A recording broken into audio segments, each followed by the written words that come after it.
সাল্লাল্লাহু আলাইহি ওয়াসাল্লামের উপর আল্লাহুম্মা আমিন।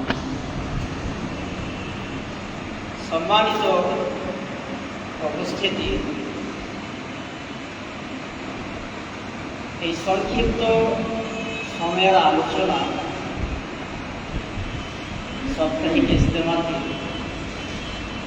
সেটি হল গর্ব ও অহংকার। গর্ব ও অহংকার মানব জীবনের এক জঘন্য স্বভাব, যাতে মানুষের দুনিয়াবি কোনো উপকার নেই, সামাজিকভাবেও নেই, পারিবারিক দিক দিয়েও নেই,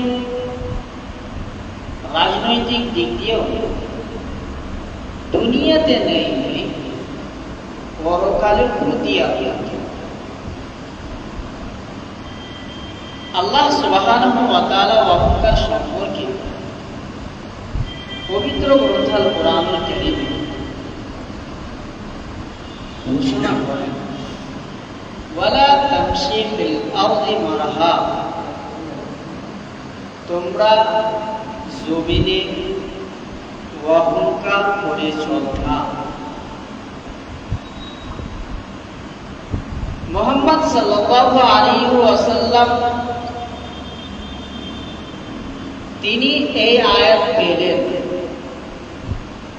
আল্লাহ সুবহানাহু ওয়া তাআলার আদেশ, তোমরা জমিনে অহংকার করে চলো না।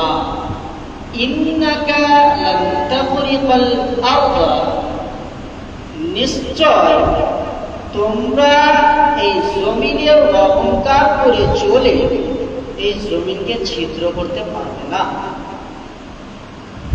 ওয়ালান তাবলুগাল জিবালা তুলা, আর তোমরা পাহাড়ের উচ্চতায় পৌঁছাতে পারবে না।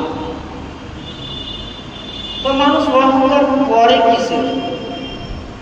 যে জমিনে চলে সেই জমিন ছিদ্র করতে পারে, ফুটো করতে পারে। ফুটো করতে পারলে, এই ক্ষমতা থাকলে তার অহংকার করা শাস্ত্র মানিয়েছে।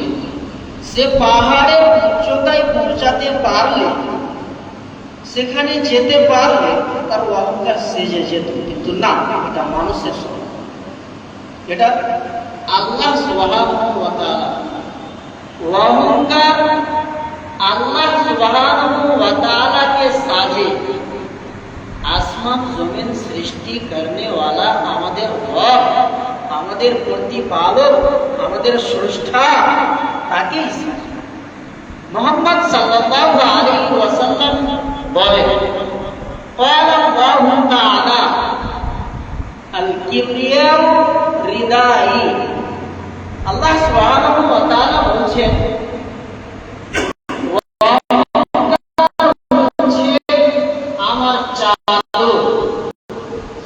অহংকার কি? আমার চাদর। ওয়াল আযামাতু ইজারি, আর বড়ত্ব হচ্ছে আমার লুঙ্গি। অহংকার নামক চাদর আমার, লুঙ্গি নামক বড়ত্ব আমার। তা এই দুইটির মধ্যে ফামান নাসানি ওয়াহিদান মিনহুমা আদখালতুহু জাহান্নাম, এই দুইটির মধ্যে কোনো একটিকে বা দুইটিকে কেউ যদি নিজে পড়ে নেয়, এই অহংকার নামক চাদর আর এই আপনার লুঙ্গি নামক বড়ত্ব নিজের মধ্যে নিয়ে চলে আসে কোনো ব্যক্তি, তাহলে আল্লাহ সুবহানাহু ওয়া তাআলা বলেছেন, আদখালতুহু জাহান্নাম, আমি তাকে জাহান্নামে দিয়েই ছাড়ব, আমি তাকে জাহান্নামে দিয়েই ছাড়ব। লুকমান হাকিম তার সন্তানকে অনেকগুলি উপদেশ দিয়েছিলেন, তার মধ্যে একটি উপদেশ বা নসিহত ছিল, ওয়ালা তুসাইয়ির খাদ্দাকা লিন-নাস, বেটা তুমি মানুষের সামনে গর্ব করে চলিও না। ওয়ালা তামশি ফিল আরদি মারহা, তুমি অহংকার করে জমিনে চলিও না। ইন্নাল্লাহা লা ইউহিব্বু কুল্লা মুখতালিন ফাখুর, নিশ্চয় কোনো অহংকারীকে আল্লাহ সুবহানাহু ওয়া তাআলা পছন্দ করেন না। আবু হুরায়রা রাদিয়াল্লাহু তাআলা আনহু বলেন, রাসূল সাল্লাল্লাহু আলাইহি ওয়াসাল্লামের নিকটে একজন লোক আসলেন। আসার পরে তিনি উপদেশ চাইলেন, আমাকে উপদেশ করুন, আমাকে নসিহত করুন। রাসূল সাল্লাল্লাহু আলাইহি ওয়াসাল্লাম বললেন, লা তাগযাব, তুমি রাগ করো না। ফারাদ্দাদা যালিকা মিরারা, লোকটি কয়েকবার জিজ্ঞাসা করলো বা নসিহত চাইলো, উপদেশ চাইলো যে আপনি আমাকে একটি নসিহত করুন। রাসূল সাল্লাল্লাহু আলাইহি ওয়াসাল্লাম বললেন, লা তাগযাব, তুমি রাগ করো না। আবু হুরায়রা রাদিয়াল্লাহু তাআলা আরো বলেন, রাসূল সাল্লাল্লাহু আলাইহি ওয়াসাল্লাম বলেছেন, লাইসা শাদীদু বিসসুরা, তোমাদের মধ্যে শক্তিশালী ব্যক্তি সে নয় যে তার প্রতিপক্ষকে আছাড় দিয়ে ফেলে দিতে পারে, বরং ইন্নামা শাদীদুল্লাযী ইয়ামলিকু নাফসাহু ইনদাল ওয়াজা, বরং তোমাদের মধ্যে সবচাইতে শক্তিশালী ব্যক্তি হল সে যে তার রাগকে, যে তার ক্রোধকে সংযত করতে পারে, কন্ট্রোল করতে পারে, থেমে রাখতে পারে। এক হাদিসে লোকটি উপদেশ চাইলে রাসূল সাল্লাল্লাহু আলাইহি ওয়াসাল্লাম বলেন, রাগ করো না। আরেক হাদিসে শক্তিশালী ব্যক্তি সেই যে রাগকে সংযত করতে পারে। তার মানে অহংকারের একটি ফলাফল বা অহংকারের একটি পরিচয় হলো রাগ। জি, রাগ। খুব কথাতে রেগে যাওয়া। আপনার অধীনে কোনো মানুষ কাজ করে, তার লোকটির ভুল হয়েছে, মানুষ তো ভুল হতেই পারে। আপনি রেগে গিয়ে, আর রাগ, এটা কথা মনে রাখবেন, রাগ এমনই একটি জিনিস যে মানুষের বিবেককে কাজ করতে দেয়। বিবেক সঠিক কাজ করতে পারে না, কথার লাইন ঠিক থাকে না, কি থেকে কি বলে হয়ে যাবে। তো মানুষ যদি রাগ, এই স্বভাব বা তার আচরণে এই জিনিসটি পাওয়া যায় যে রাগ, তাহলে লোকটি অহংকার। লোকটি কি অহংকার। কোন মজলিসে আপনি বসেছেন, তা সমাজের লোক বসে আছে, আপনি কোন আপনার দ্বারা অন্যায় হয়ে গেছে, তা হয়েছে তাও না হয়েছে তাও, এবার আপনি সমাজের সামনে রেগে রেগে কথা বলছেন, চোখ বড় বড় করে কথা বলছেন। মনে রাখবেন, এই রাগ আপনাকে ওখানে পরাজয় করবেই করবে। ওখানে আপনি জয় হতে পারবেন, আপনি ওখানে পরাজয় হবেন। তো রাগ কন্ট্রোল করা, রাগকে সংযত করা, এটা হলো সাহসিকতার কাজ, এটা হলো শক্তিশালী মানুষের কাজ। এটা মুহাম্মদ সাল্লাল্লাহু আলাইহি ওয়াসাল্লাম। সম্মানিত উপস্থিতি,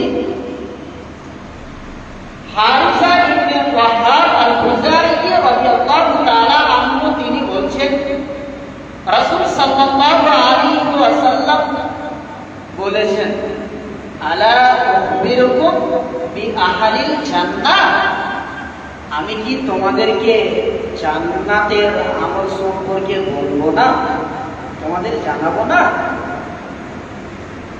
রাসূল সাল্লাল্লাহু আলাইহি ওয়াসাল্লাম এই বলে আগিয়ে গেলেন, মান কানা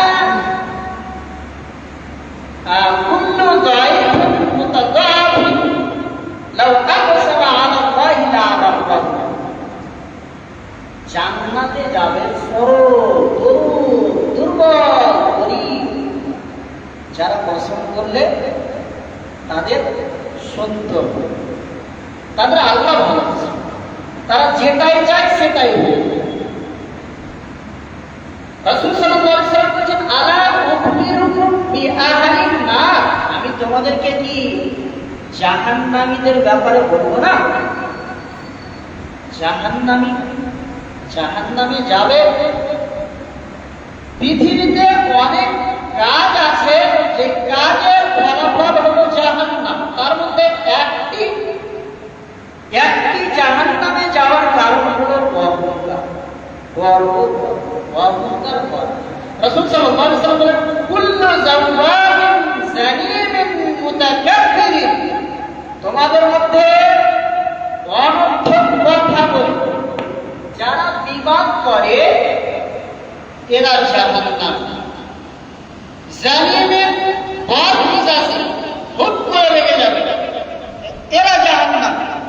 মুতাকাব্বিরিন, অহংকারী, এরা জাহান্নামী।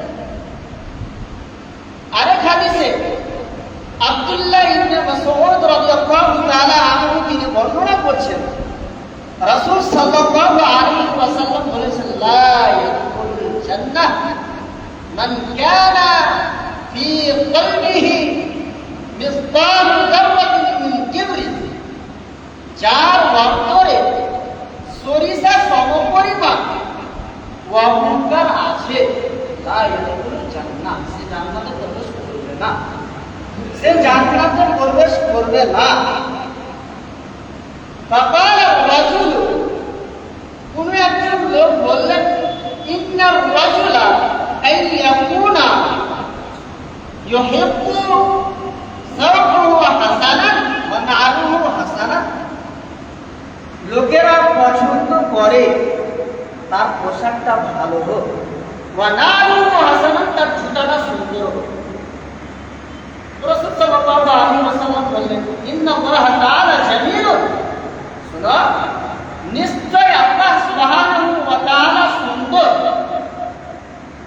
ইউহিব্বুল জামাল, আর তিনি সৌন্দর্যটাকে কি করেন? পছন্দ করেন। এইবার অহংকার কি? রাসূল বলেছেন, আল কিবারু বাতারুল হক, যারা অহংকার করে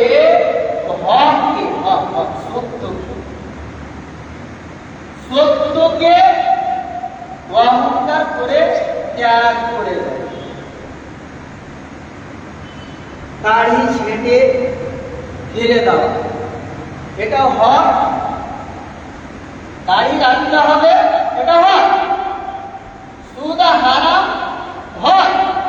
নামাজ পড়তে হবে, হক। জুয়া খেলা হারাম, এটা হক, সত্য। কিন্তু এইগুলিকে না মানা, ছেড়ে দেওয়া, এটা একটা অহংকার। এই লোক জান্নাতে যাবে না, এই লোক জান্নাতে প্রবেশ করতে পারবে না। আর যারা লোককে হীন তুচ্ছ মনে করবে, দুর্বল মনে করবে, দেখেন না সমাজে কত মানুষ আছে, আমার পোশাক ভালো হয়েছে, আমার বাড়ি ঘর সঠিক আছে, আমার জায়গা জমি বেশি, আমার কাছে টাকা পয়সা বেশি, আমার 4 চাকা গাড়ি আছে, আমার কাছে ভালো একটা বাইক আছে, তা বাইক থেকে নামলে আমার আকার আকৃতি আলাদা, আমার পা ফেলার ডিজাইনটা আলাদা, আমার কথাবার্তা বলা এই দিকটা আলাদা। মানে সামনের লোকটাকে আমি দেখাতে চাইছি, এই লোকটা বলো, এই লোকটা যাবে। 3 শ্রেণীর ব্যক্তির সাথে আল্লাহ সুবহানাহু ওয়া তাআলা কিয়ামতের মাঠে কথা বলবেন না। তার মধ্যে 1 শ্রেণীর ব্যক্তি হলো ওয়াইলুন মুস্তাকবির, যারা অহংকার করে পৃথিবীর মাটিতে চলে, যারা অহংকার করে গর্ব করে পৃথিবীর মাটিতে চলে, তাদের সাথে আল্লাহ সুবহানাহু ওয়া তাআলা কথা বলবেন না। ওয়ালা ইউযাক্কিহিম, তাদেরকে পবিত্র করবেন না। ওয়ালা ইয়ানজুরু ইলাইহিম, তাদের দিকে রহমতের দৃষ্টি দেবেন না। ওয়ালাহুম আযাবুন আলীম,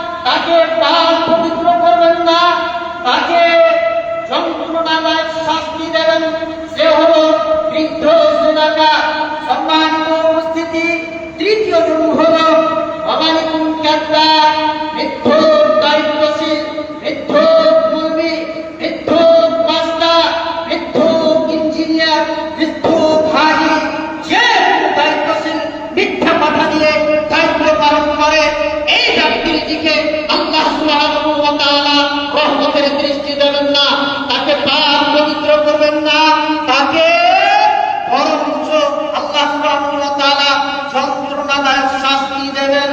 আন সুয়াইবিন আন আবিহি আন জাদ্দিহি আন নবী সাল্লাল্লাহু আলাইহি ওয়াসাল্লাম, সুয়াইব তিনি হাদিস বর্ণনা করছেন তার পিতা এবং তার দাদা হতে যে নবী মুহাম্মদুর রাসূলুল্লাহ সাল্লাল্লাহু আলাইহি ওয়াসাল্লাম বলেছেন, ইউহশারুল মুতাকাব্বিরুনা আমসালাল আরদি ইয়াউমাল কিয়ামা, কিয়ামতের মাঠে কতগুলি লোককে জমা করা হবে, কতগুলি লোককে কিয়ামতের মাঠে নিয়ে আসা হবে, পিপিলিকার মতো তাদের আকার আকৃতি হবে, তাদেরকে চারিদিক থেকে অপমান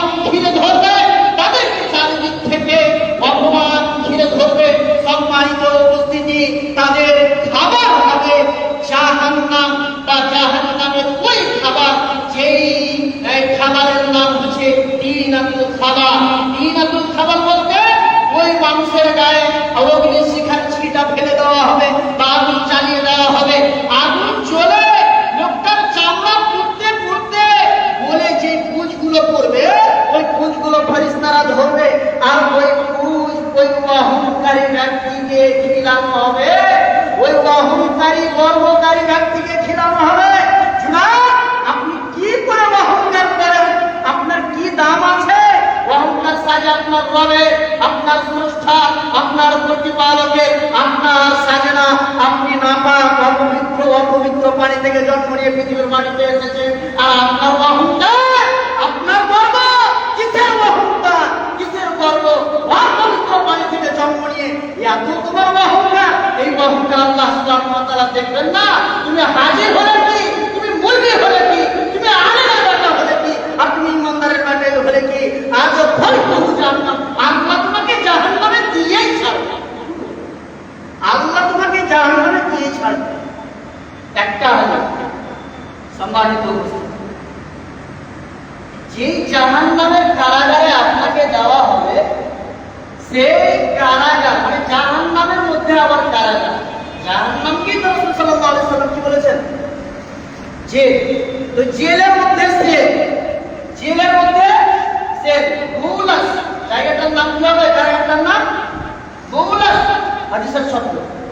তো ওই কারাগারে ওই অহংকারীকে রাখা হবে, আর ওই তিনাতুল খাবার খেতে দেওয়া হবে। এখানেই আরেকটা হাদিস বলে আমি আমার আলোচনা বৃদ্ধি করছি। সেটা হচ্ছে যে রাসূল সাল্লাল্লাহু আলাইহি ওয়াসাল্লাম বলেছেন, কোন ব্যক্তির অন্তরে যদি সরিষার সম পরিমাণ অহংকার থাকে, তাহলে সে জাহান্নামে যাবে, জান্নাতে যাবে না। আর একটা হাদিস, সেটা হলো কোন ব্যক্তির ভিতরে, কোন ব্যক্তির অন্তরে যদি সরিষার সম পরিমাণ ঈমান থাকে, কি থাকে? ঈমান থাকে, তাহলে সে জাহান্নামে। তাহলে দুইটা হাদিস এখন সংঘর্ষ করছে, দুইটা হাদিস কি হচ্ছে? সংঘর্ষ করছে, লড়ালড়ি শুরু হয়েছে। তার মানে বোঝা যাচ্ছে হালকা খুব কম অহংকার আছে, সাথে সাথে ঈমান আছে, লোকটা মানে হালকা অহংকার হয়ে যায়। যখন অহংকার হয়ে যাবে, আমাদের ভুল হয়ে গেল,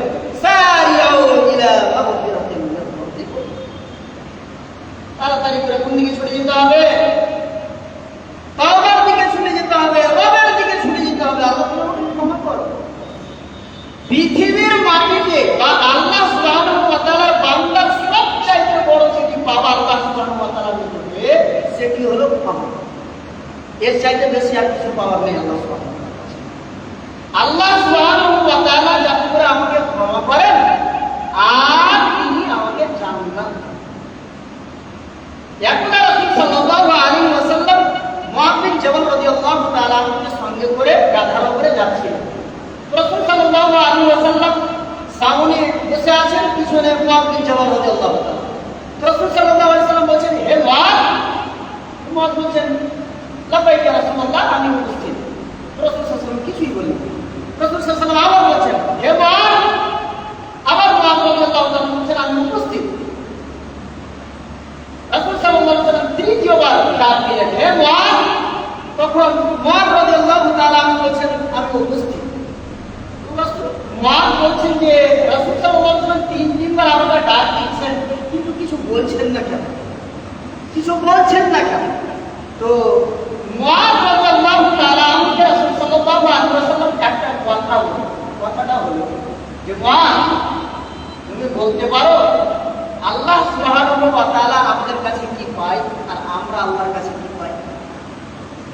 তুমি বলতে পারো যে আল্লাহ সুবহানাহু ওয়া তাআলা আমাদের কাছে কি পান আর আমরা আল্লাহ সুবহানাহু ওয়া তাআলার কাছে কি পাই? তখন মুআয রাদিয়াল্লাহু তাআলা বলছেন, আল্লাহ এবং তার রাসূল সাল্লাল্লাহু আলাইহি ওয়াসাল্লাম ভালো জানেন। তখন মুহাম্মদ সাল্লাল্লাহু আলাইহি ওয়াসাল্লাম বললেন, দেখো, আল্লাহ সুবহানাহু ওয়া তাআলা যেটা আমাদের কাছে পান সেটা হলো ওয়া'বুদুল্লাহা ওয়া লা তুশরিকু বিহি শাইআ। আমরা যেন তার ইবাদত করি এবং তার সাথে কোনো বিন্দু পরিমাণ শরীক না করি। কি না করি? শরীক না করি, শিরক না করি। আর আমাদের শরীয়তের মূল লক্ষ্য উদ্দেশ্য হল এই শিরকের মতো অন্যায়কে সমাজ থেকে ছিঁড়ে ফেলে দেওয়া আর শিকড়কে তুলে ফেলে দেওয়া। তো আল্লাহ সুবহানাহু ওয়া তাআলা যেটা আমাদের কাছে পান সেটা কি বলেন তো? যে আমরা তার সাথে কাউকে যেন শরীক না করি, শিরক না করি।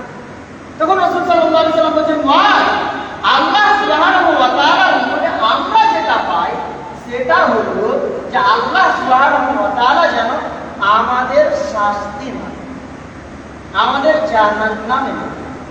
তো দেখেন, একটা কথা বলার জন্য মুহাম্মদ সাল্লাল্লাহু আলাইহি ওয়াসাল্লাম মুআযকে তিনবার ডাক দিলেন।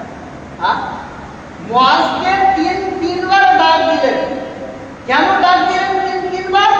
যাতে করে রাসূল যে কথাটা বলবেন মুআয রাদিয়াল্লাহু তাআলা আমার শুনতে কোনো ঘাটতি না থাকে, কথাটা শুনতে কোনো রকমের ঘাটতি না থাকে। সম্মানিত, আমরা তিন ধর্ম শিখব, তিন ধর্ম বিদ্যা নেব মনোযোগ। যে কটা কথা কোরআন ও হাদিসের আলোচনা হবে সেটা মনোযোগ দিয়ে শুনব। আর মুমিনের বৈশিষ্ট্য হচ্ছে সামি'না ওয়া আতা'না, শুনলাম মেনে নিলাম। তাহলে মেনে নেওয়ার উদ্দেশ্যেই শুনতে হবে, শুনলেই মানতে হবে। আর শুনে নেওয়ার পরে কোন ব্যক্তি যদি না মানে সে শোনার পরে সে যদি আমল না করে তাহলে সে মুনাফিক। আর মুনাফিকের ভয়াবহ সম্পর্কে জানেন, ইন্নাল মুনাফিকিনা ফি দারকিল আসফালি মিনান নার, নিশ্চয়ই জাহান্নামের সবচাইতে মুনাফিকদের নিচু স্থানে যায়। যে আল্লাহ সুবহানাহু ওয়া তাআলার নিকট পরিশেষে দোয়া করি, ইয়া আলামিন, আল্লাহ তুমি আমাদের সকলকে গর্ব ও অহংকারের বিষয়টিকে সঠিকভাবে বোঝার তৌফিক দাও। ইয়া আলামিন, আল্লাহ আমরা যারা এখানে উপস্থিত হয়েছি আল্লাহ তুমি আমাদের কবুল করো। আল্লাহ এখন পর্যন্ত যারা তোমার দ্বীনকে বুঝে না, তোমার পরিচয় পায়নি, পরিচয় পাওয়ার পরেও হেদায়েত পাওয়ার চেষ্টা করে না, আল্লাহ তুমি তাদের হেদায়েত। আল্লাহ